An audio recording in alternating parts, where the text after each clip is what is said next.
dont on est capable. Chica, chica, chica, chica, test 1, 2, toi. Maman, papa, On se calme. Les caricas, maintenant. maintenant. Ouvre tes oreilles, mon nom est Ben, le bouffeur d'oseille. Je te balance mes rimes et toi ton beat à mauvaise mine. Je balance des billets de 5 dans des bars du coin. Je veux mon lait de soja et la petite mousse et tout ça. J'ai du cash petit pour manger toute la nuit. De quoi satisfaire mon grand appétit. Voilà mon pote Jeff, il a l'air d'un chef. Pas total bluff mais il est timide comme un œuf. Moi je suis Gilles Prudent. Quand je viens devant, je balance mon regard ici et là bizarre. Je dois regarder des deux côtés avant de traverser la chaussée. Rien ne doit nuire à ma santé ni à la plante de mes pieds. Au volant de ma Nissan, je roule jamais à plus de 100. Avant d'aller au lit, je regarde sous le tapis. Me piquer mon portefeuille, quelle blague mon œil. Tiens tes mains dans tes poches et d'aventure pas dans mes poches. Alors qu'est-ce que tu fous de nous deux et notre succès? Ben bouffeur d'oseille, Gilles Prudent, on est les plus grands. Qu'est-ce que tu dis de notre gloire?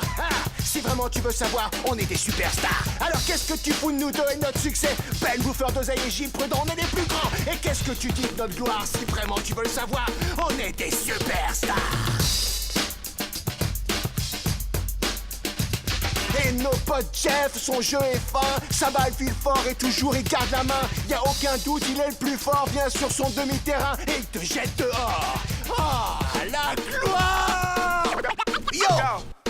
Il explose tous les records avec son jeu au corps à corps. Sérieux, ce type il est malade, il te rendra malade. Il a un plan dans sa tête et une balle dans sa main. Même Chuck Norris ne pourrait rien y faire. C'est son jeu qui prévient une invasion sur la Terre. Invasion. Même pas un extraterrestre lui collerait une défaite. Par ici, les journalistes écrivaient sur notre liste son nom en lettres d'or dans le livre des records. Yo!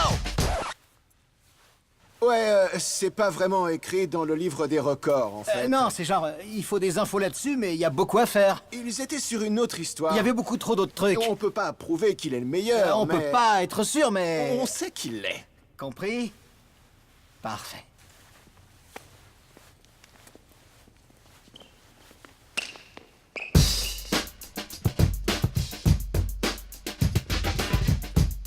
Je peux le jurer, je l'ai vu. Liam Neeson sur un vélo un jour quand j'étais en Allemagne. Bien sûr, personne ne veut me croire, mais je pense que je l'ai vu. J'ai bossé dans une chaîne d'hôtels, donc j'ai vu un paquet de célébrités. J'ai vu le prince Charles, c'était plutôt cool. J'ai vu Julie Hill. Je sais pas si c'est vraiment oui ou non une grande célébrité, mais moi je l'aime bien donc. J'ai vu ce gars qui joue dans un film d'action, là... Undisputed. J'ai vu Lady Gaga à Nashville. C'était juste genre la croisée, mais j'étais vraiment nerveuse. J'ai croisé un jour Datsik, c'est un DJ. J'ai vu Pamela Anderson.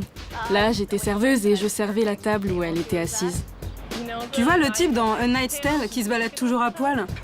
Il venait juste vers moi dans une petite épicerie. Et j'étais genre, c'est lui, c'est le type tout nu. Bon, là bien sûr, il avait des vêtements.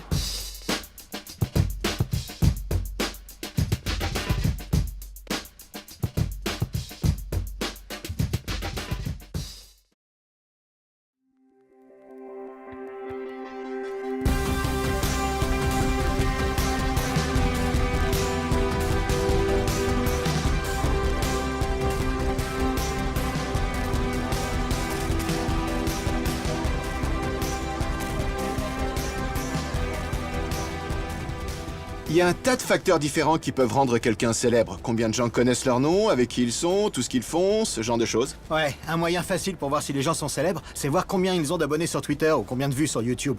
Juste moi, par exemple, j'ai déjà 232 abonnés de plus que Ben sur Twitter. Donc voilà, juste pour se faire une idée, quoi. Vieux, pour se faire une vraie idée, Bob l'éponge a 620 000 abonnés de plus que toi sur Twitter, en fait. Mais Bob l'éponge, c'est un héros de dessin animé, c'est pas vraiment un être humain, donc tu vois... Ok, c'est une éponge qui parle à plus d'abonnés que toi. Oui, mais Ben, bon, ok. Si on considère vraiment tous les grands personnages historiques, qui est selon vous le plus célèbre de tous? Sans aucun doute, ce doit être Jésus. Il a impacté le monde comme personne d'autre. Pensons à ça juste un instant. Jésus a littéralement divisé l'histoire. Notre calendrier est basé sur sa vie. L'histoire est divisée en deux grandes parties. Jusqu'à récemment, on a toujours dit avant lui et après lui. Avant lui, c'est-à-dire avant sa naissance. Après lui, c'est-à-dire précisément l'année où il est né. Donc, on compte à partir de sa naissance. Si vous êtes né juste en l'an 2000, vous êtes né pile 2000 ans après que Jésus ait marché sur cette planète. Jésus est si célèbre que son nom est utilisé pour jurer. On n'utilise aucun autre nom quand on se met à jurer. Oh, Elvis Presley, Mère Teresa. Oh, Bob l'éponge, c'est pas vrai! Ben, je suis désolé, vieux. Je voulais juste te faire une passe, je sais pas ce qui s'est passé. Non, c'est moi, j'aurais jamais dû te le balancer comme ça. Non, c'est moi, vraiment, je suis désolé, ce ballon m'a échappé. Ok, c'est bon là. Ok. Donc, qui est Jésus? Et pourquoi 2 milliards de gens sur cette terre prient en son nom et l'adorent et lisent un bouquin qui ne parle que de lui? Essayons de comprendre. Jésus était un homme juif, né ici en Israël il y a un peu plus de 2000 ans. Il a vécu, bossé, mangé, dormi, ri, pleuré, juste comme vous et moi. En fait, il a même marché le long des routes tout près d'ici. Il n'y a aucun historien ou anthropologiste fiable qui niera qu'il a vécu ici. Par exemple, Joseph, un écrivain du 1er siècle qui n'était pas chrétien lui-même, a décrit Jésus comme un homme intelligent et pédagogue qui a fait des choses incroyables. Des foules se bousculaient pour l'écouter parler de vie et de foi, et plein de gens déclarent avoir été physiquement guéris après l'avoir rencontré. Il est devenu célèbre parce qu'il a dit et fait des choses radicales. Il était aimé par certains, mais haï par d'autres. Jésus avait à peine la trentaine quand il a été arrêté et exécuté par l'autorité romaine. Mais peu après cela, ses amis ont commencé à déclarer qu'il était ressuscité d'entre les morts. Depuis ce jour, des centaines, des millions, maintenant des milliards de gens croient qu'il est revenu à la vie. C'est dingue comme idée. Qu'un homme puisse défier la mort. Et c'est justement ça qui nous pousse à penser que Jésus était plus qu'un homme. L'apôtre Paul, un des premiers guides de l'Église, a écrit ceci. Le Christ est l'image visible du Dieu invisible. Pour le dire autrement, Jésus est Dieu. J'aime ce que dit Bono à propos de Jésus. Oh, Bono, c'est... Ah bah, Ben adore parler de lui. C'est un chanteur des années 80-90. Tout le monde connaît bien U2. Ouais. Bref, je voulais dire que Bono a répondu à une question un jour à propos de sa foi en Jésus. Le journaliste a dit « Jésus a sa place parmi les grands penseurs du monde, mais fils de Dieu, c'est pas un peu absurde ?» Et Bono a répondu « Pour moi, ce n'est ni absurde ni farfelu. Tu vois, les gens disent toujours la même chose pour répondre aux chrétiens. C'était un grand prophète, et sûrement un gars très intéressant. Mais en fait, Jésus ne te permet pas d'échapper aussi facilement à la question. Le Christ a dit « Je suis Dieu incarné ». Alors c'est à toi de choisir. Ou bien Jésus est qui il dit qu'il est, ou bien il est complètement dingue. Je ne plaisante pas. L'idée que le cours entier de la civilisation et la destinée de la moitié du globe ait été bouleversée par un fou, pour moi, c'est de penser ça qui est absurde.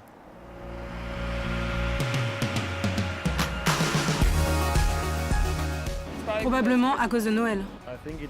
Il parle tout le temps de paix et d'amour. Je pense que c'est juste quelqu'un qui est devenu un peu comme un mythe. Ça donne de l'espoir aux gens, plus que d'être vraiment le fils de Dieu. Moi, je suis musulman, donc oui, je le connais à travers les Écritures et tout ça. Et nous croyons en Dieu comme étant Allah, donc un messager d'Allah. Il a probablement influencé pas mal de gens et leurs grands-parents. Et je ne sais pas, en fait, il fait probablement partie de l'histoire d'une manière importante. Pas mal de choses prouvent qu'il a vécu, donc... On est tout le temps entouré de ça, partout où on va. Dans toutes les chambres d'hôtel, il y a une Bible Gédéon. Donc oui, c'est quelque chose de vachement connu. C'est populaire, et la raison de cette popularité, c'est que chacun a son opinion là-dessus. À cause de l'Empire romain, Jésus est célèbre parce qu'il a défié la plus grande armée.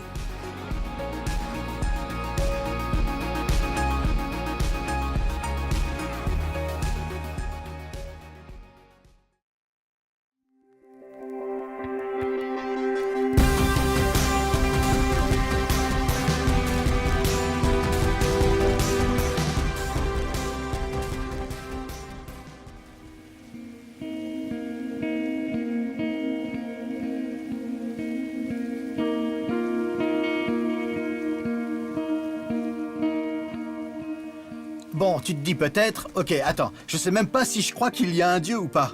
Pourquoi est-ce qu'on passe tout son temps là à parler de Jésus? Parce que c'est en regardant la vie, la mort et la résurrection de Jésus qu'on découvre l'évidence de l'existence de Dieu. Jésus, c'est Dieu manifesté. La première source d'information sur qui est Jésus, c'est la Bible. C'est l'ouvrage de référence sur la vie de Jésus, et c'est pour ça qu'il s'en vend des centaines de millions d'exemplaires. La Bible cartonne depuis des siècles. La Bible, c'est en fait une collection de livres, tous écrits sur une période d'environ 3000 ans. 4 de ces livres parlent uniquement de la vie de Jésus sur la base de témoignages visuels. Ces livres-là s'appellent les Évangiles, et ils occupent toute une part du Nouveau Testament. On pourrait se poser la question, ces livres sont-ils vraiment fiables, tous écrits depuis si longtemps? En fait, les Évangiles ont été écrits 30 ans après la vie de Jésus, c'est-à-dire à un moment où des gens qui l'avaient connu étaient toujours vivants. Si on considère les Évangiles comme un témoignage visuel de tout ce qui s'est passé durant la vie de Jésus, si tout ça était faux, n'importe qui aurait pu le dénoncer. On peut aussi comparer les évangiles avec d'autres textes historiques de la même époque, en utilisant une méthode de critique textuelle. On peut ainsi comparer la date et la fréquence de différents textes historiques, et grâce à eux, on peut savoir ce que les auteurs des évangiles ont écrit il y a quasi 2000 ans. C'est à ça qu'on a accès aujourd'hui. Parce qu'en fait, plus il y a de manuscrits ou de copies, et plus ils sont anciens, moins il y a de doutes sur la fiabilité du texte original. Si on compare les évangiles avec les textes historiques les plus fiables de la même époque, la Bible est loin devant les autres. On a beaucoup plus de copies rédigées sur un laps de temps bien plus court qu'aucun autre texte. Un des plus grands critiques textuels, F.J. Hort, a dit ceci. Par la variété et la plénitude des preuves sur lesquelles il s'appuie, les textes du Nouveau Testament sortent vraiment du lot de tous les écrits disponibles en prose ancienne. C'est dire qu'on peut faire confiance aux évangiles pour nous parler de la vie de Jésus. Une des premières choses que vous allez remarquer en lisant les évangiles, c'est que Jésus a vécu une vie miraculeuse. Il a marché sur l'eau, multiplié la nourriture pour nourrir un tas de gens et il a guéri des malades. L'évangile selon Matthieu décrit un moment où Jésus a croisé un gars qui avait la lèpre, qui est une maladie qui défigure ceux qui l'attrapent en affectant la peau, les muscles et les nerfs. À cette époque-là, cette maladie était mal comprise, et tous ceux qui avaient la lèpre étaient traités comme des parias. Personne ne voulait être touché par eux, ni même se retrouver près d'eux. Eh bien, ce gars qui avait la lèpre, il s'est mis à genoux devant Jésus, le suppliant d'être guéri. Et Jésus, il a avancé la main pour toucher cet homme, et à l'instant même, la lèpre était partie.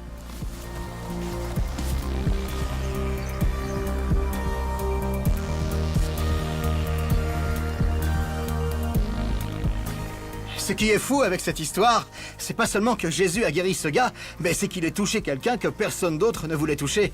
Jésus a vécu une vie qui allait à contre-courant. Il passait du temps avec des gens que personne d'autre ne voulait voir, et il s'en balançait de savoir ce que les gens en pensaient.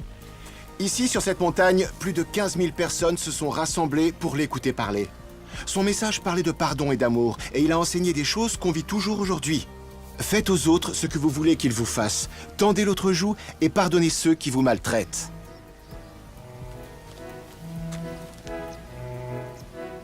Jésus était un homme extraordinaire, incroyablement populaire, un pédagogue étonnant, vraiment gentil et très disponible. Mais le truc sans doute le plus frappant, c'est tous les miracles incroyables qu'il a accomplis.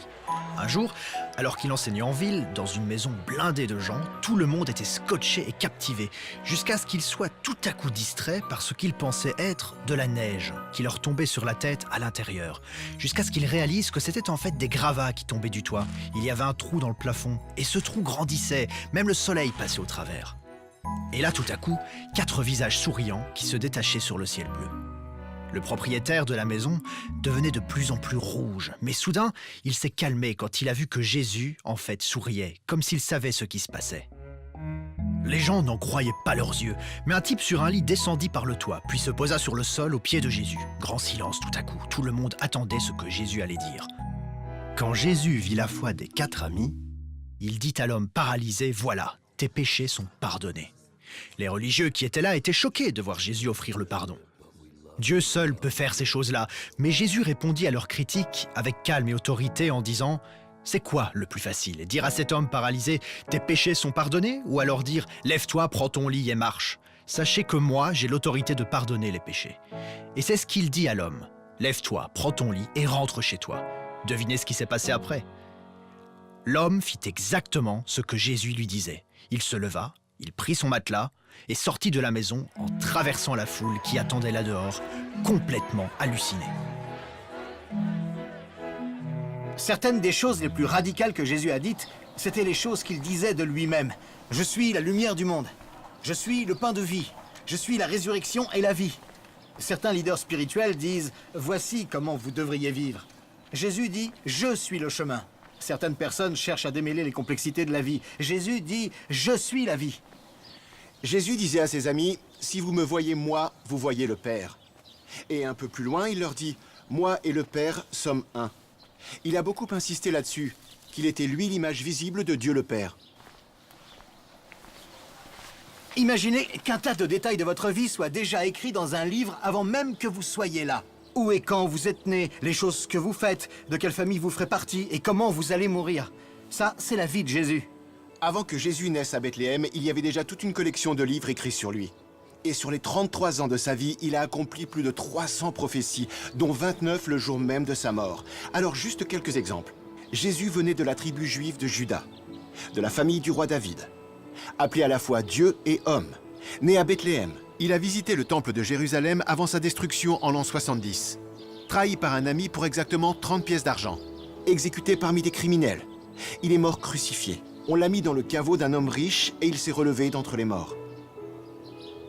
La rumeur se propage à propos de Jésus, son message de pardon, son amour pour les exclus et aussi tous ses miracles extraordinaires. Les gens venaient de partout pour le rencontrer, pour le voir et même le toucher. Sa popularité menaçait les religieux et les chefs politiques de ce temps-là, alors ils l'ont condamné comme rebelle à l'autorité romaine. Ensuite, ils l'ont remis aux officiels et on l'a exécuté par crucifixion. Ils ont mis des clous dans ses mains et dans ses pieds. Et pour être sûr qu'il était mort, on lui transperça le côté avec une lance. Mais en fait, la vie de Jésus ne s'arrête pas là. Non, pas du tout. Après qu'on l'ait exécuté, on l'a mis dans une tombe.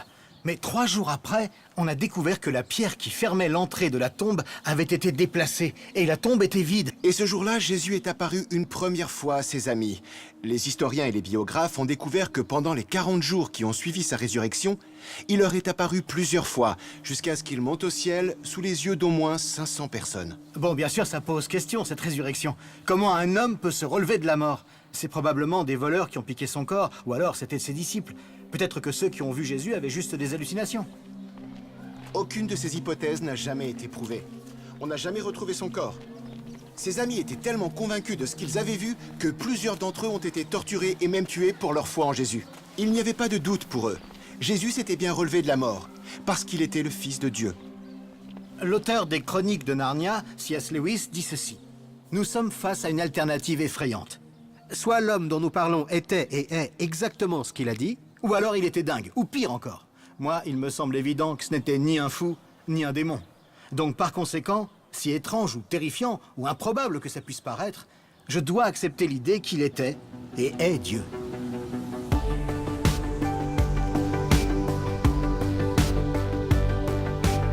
Je dirais que la mort et la résurrection, c'est quand même quelque chose. Guérir, prêcher, nourrir des gens, je veux dire défier la mort. Jésus et tous les marchands, le moment où il pète un câble et qu'il se met grave en colère, il réagit comme n'importe quel être humain. Il était juste furieux et je pense qu'à ce moment, Jésus est une figure humaine. Il y a ça nulle part ailleurs dans la Bible, sauf juste le moment de sa mort où je me suis vraiment dit, ça c'est réel. Ça aurait pu être une vraie personne. Je sais pas trop, parce que je sais pas grand-chose de lui. J'ai plus lu sur Mahomet et sa vie. Quand Jésus est crucifié, Il était toujours à contre-courant, comme une contre-culture. L'eau changée en vin, ça c'était pas mal quand même. Cette histoire m'a toujours frappée quand j'étais à l'école du dimanche, ouais. C'était genre waouh. L'eau changée en vin. Je pensais que c'était un truc magique, je me disais oh mon Dieu, c'est un magicien.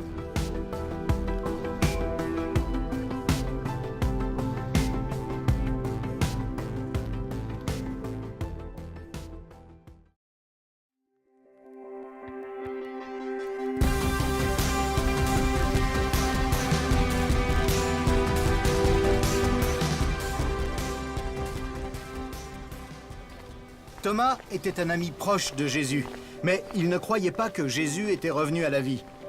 Dans Jean 20, on lit que les autres disciples disent à Thomas « Nous avons vu le Seigneur ».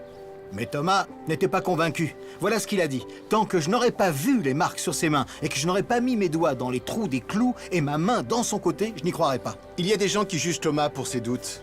Mais franchement, moi je le comprends. C'est quand même dingue cette idée. Jésus, un homme, relevé de la mort. Ça nous amène à poser de grandes questions. Serait-il donc plus qu'un homme? Serait-il Dieu? Quelques jours après, tous les disciples étaient ensemble dans une maison, et Thomas était avec eux. Et c'est là que Jésus vient au milieu d'eux et qui leur dit « La paix soit avec vous ». Puis il dit à Thomas « Place ton doigt ici, vois mes mains, avance ta main et mets-la dans mon côté. Cesse de douter et crois ». Thomas lui répondit « Mon Seigneur et mon Dieu ». Alors Jésus lui dit « Parce que tu m'as vu, tu as cru. Heureux ceux qui croient sans avoir vu. » J'imagine ce que Thomas a dû penser quand il a vu Jésus ressuscité. Parce qu'il était là le jour où Jésus est mort. Thomas a vu Jésus face à face. Et ça l'a convaincu. Jésus est Dieu. J'ai grandi dans une famille qui allait à l'église tous les dimanches. Et même si on m'a toujours appris que Jésus est Dieu et que oui, il m'aime, je n'ai pas toujours eu envie de le suivre. Je me souviens de cette nuit où tout a changé pour moi. J'étais dans un camp de jeunes en été et l'orateur nous parlait de Jésus. Honnêtement, je peux pas vraiment me rappeler de ce qu'il a dit, mais je me suis retrouvé assis tout seul juste devant la porte de ma chambre. Je pensais à la vie et à Dieu. Et c'est cette nuit-là que Jésus est devenu réel pour moi. Mon point de vue avait changé et je sentais au fond de moi le désir de déposer ma vie entre ses mains. Aujourd'hui, quand je pense à la vie de Jésus, je suis sûr qu'il était ce qu'il a dit qu'il était. Je crois que Jésus est bien plus qu'un homme. Je crois qu'il est Dieu. J'aime l'idée que Dieu se soit fait homme. Il n'est pas comme une force quelque part dans un royaume inaccessible. Non, il s'est montré. Il est venu dans le chaos de ce monde se révéler lui-même à vous et à moi. En Jésus, j'ai compris que Dieu, c'est pas juste une idée, c'est quelqu'un que je peux connaître. Ma vie a complètement changé depuis cette nuit où j'ai commencé une amitié avec Jésus. Vous pouvez devenir ami avec Jésus maintenant et ça changera votre vie. Jason va faire une prière simple, remercier Dieu pour son amour et sa venue en la personne de Jésus. Sentez-vous libre de dire ça avec vos propres mots. Vous pouvez prier avec Jason dans votre cœur. Prions. Dieu, merci de nous aimer. Merci d'avoir envoyé Jésus sur cette terre.